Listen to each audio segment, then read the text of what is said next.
play here this week and just what the challenge that the Copyright course presented? Yeah, just a last-minute sign-up.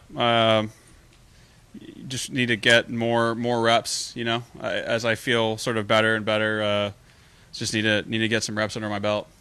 Competition golf is not the same as trying to play golf at home. So it's been a process, and like I said, I'm pretty determined to play better. High bar was set after last year, and coming off of that season, I expected a lot of myself, and I still do now, even though it hasn't really looked like that.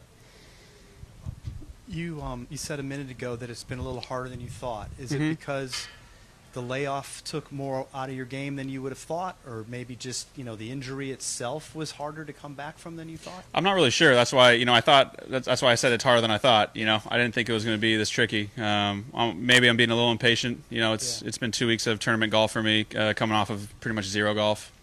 I think I played Century, and then before that was the Zozo. So the layoff felt more than just that 6 weeks. It feels like I haven't golfed in quite some time. So I have expectations, and I think my team has expectations, and just try to be professional through and through. But that includes shooting better scores.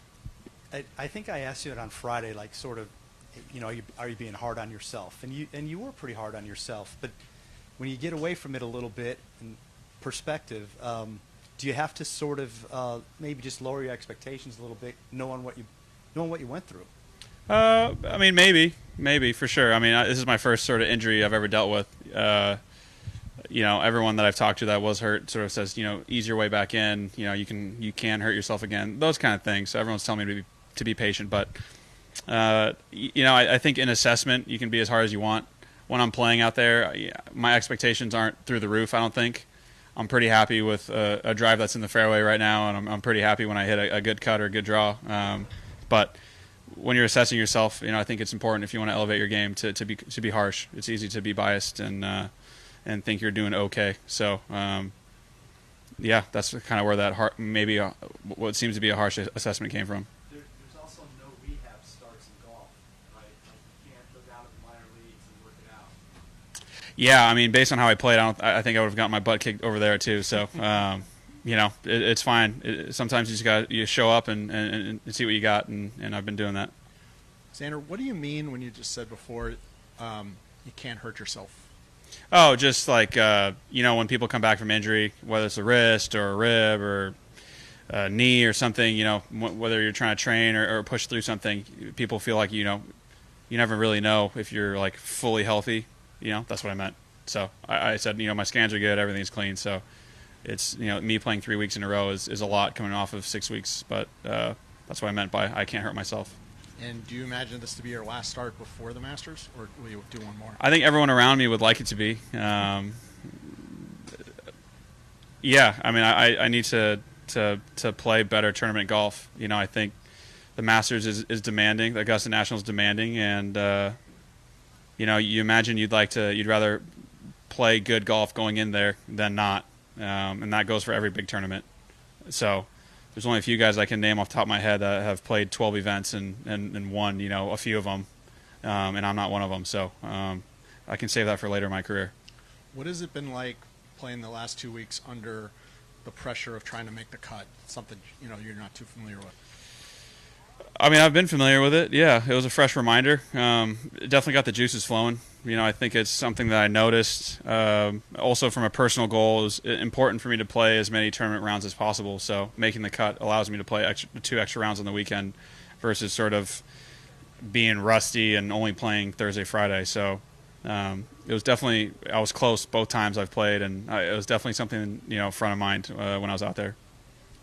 Playing better beyond the results, is there a specific field that you're looking for, and how often are you feeling that feel? I would say it's been kind of a mixed bag. I've kind of had stuff all over the place. I feel like I'm cramming for a test, and when I'm out there, I feel like I'm still trying to study almost, not really just taking the test. So today, whether it was a few swing videos that were taken, sent to Chris, I just didn't look at them.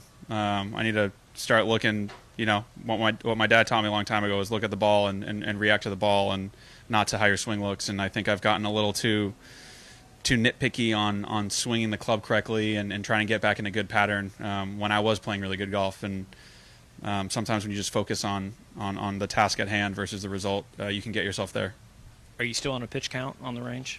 Yeah, I mean, I did blow that out of the water last week. It didn't feel amazing after it, to be completely honest, but fortunately I got a good team around me to reel me in. So, I'm trying to be smart about, how I'm going about things, and I definitely feel like a kid again. I feel like I want to hit a million golf balls and sit out here for, till 8 o'clock every night, but I got to be smart about it.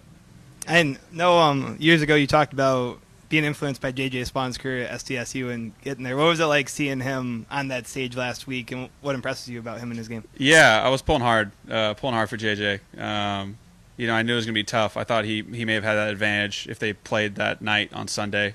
He was playing really nice, and it's always hard to come back out the next morning, And I'm sure there was a lot of, based on what I heard around the course, a lot of people weren't pulling for him. So, but the Aztecs always pull for each other, and he's always been impressive to me. I think it's just a matter of time before he gets comfortable. And I heard he's talked about his family, and he's got 2 little kids now, and his wife Melanie's great. So it's I think it's changed his perspective, and he's kind of being a little bit kinder to himself on the property.